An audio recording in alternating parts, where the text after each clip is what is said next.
Hi, my name is Michelle. Thank you for watching my Week 6 oral presentation.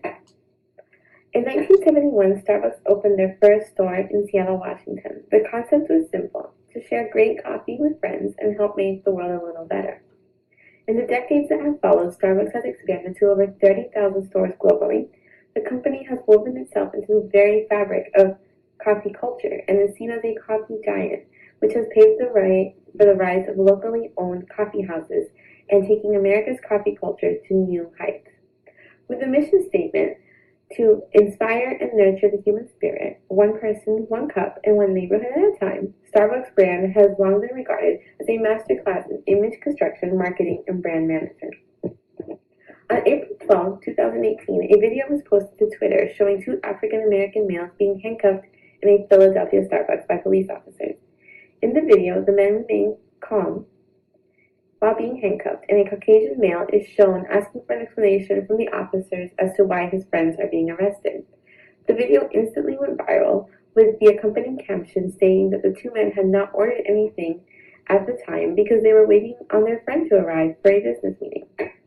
After the video went viral, the entire story came to light, and it was established that a Starbucks employee had called 911 asking for police to remove the men because they were trespassing.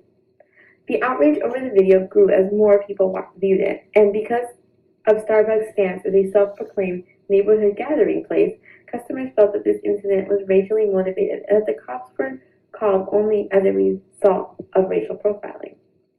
Starbucks' reaction to this incident has been intense and rapid because this incident threatens to mar the image that they have worked hard to present to the public.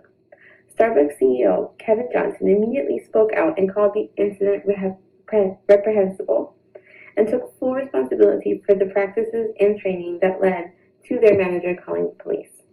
I will be analyzing Starbucks' actions and responses through Irving Goffman's theory of impression analysis. In examining how the company has responded in the aftermath of this image-threatening incident, I will apply Goffman's four key concepts to their response in an attempt to evaluate how this incident and its fallout will affect the company's public reputation. Goffman's theory of impression analysis lays out four key concepts that, when properly adhered to, can help shed light upon processes of relationship building, identification, and image construction. Goffman's four key concepts are impression management, framing, footing, and face. Let's dive in.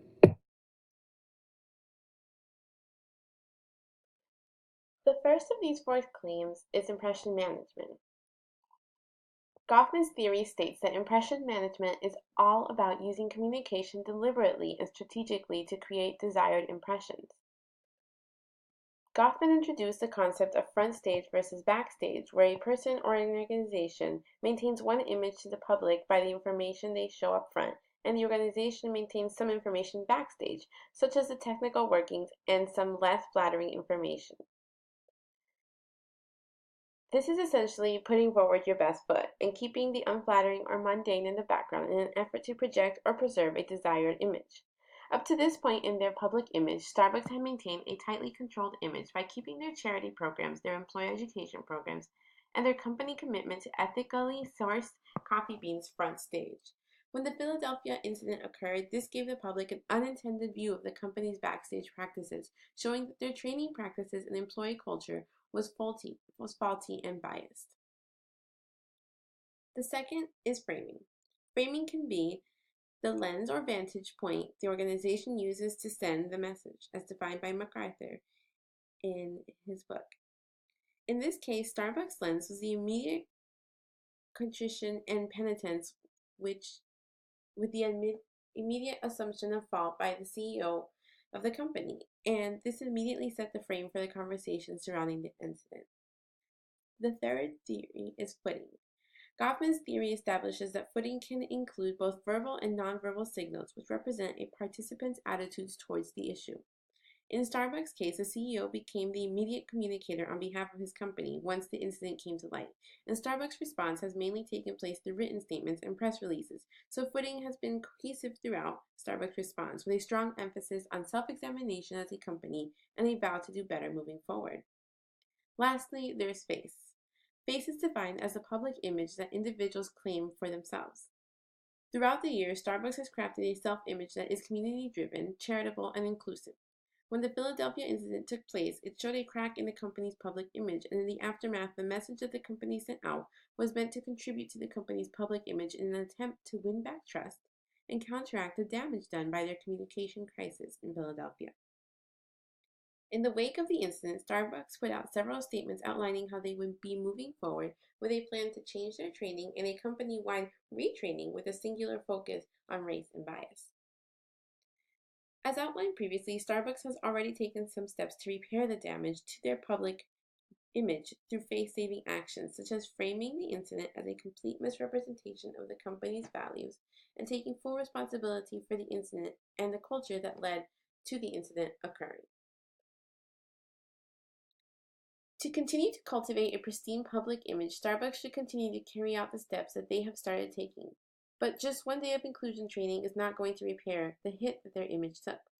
Starbucks would be well served by focusing on the footing of their messages and on training each employee to think of themselves as a spokesperson for the company, not only when providing guests with a service, but also when approaching any guest, whether they're buying something or not.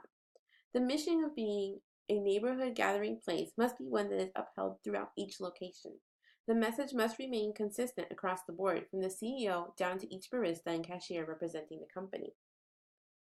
Key strategies that can help them achieve this would be consistent execution of training to align backstage and front stage, framing the incident as a one-off misrepresentation of the company's values, and a stronger focus on footing so that all messengers concur on the message being shared. In conclusion, this communication crisis has definitely done some damage to Starbucks' public image, but with their quick response and training initiative, the company is tackling the issue head on. Going forward, Starbucks would benefit from applying Goffman's theory of impression management to manage each level of management, from the top CEO to each employee. By employing Goffman's strategy to frame this communication crisis as a pivotal moment for the company, backstage as well as front stage, Starbucks can come out of this with their public image intact and serve as an example to other companies as to how to successfully navigate a public communication crisis. Thank you so much for watching.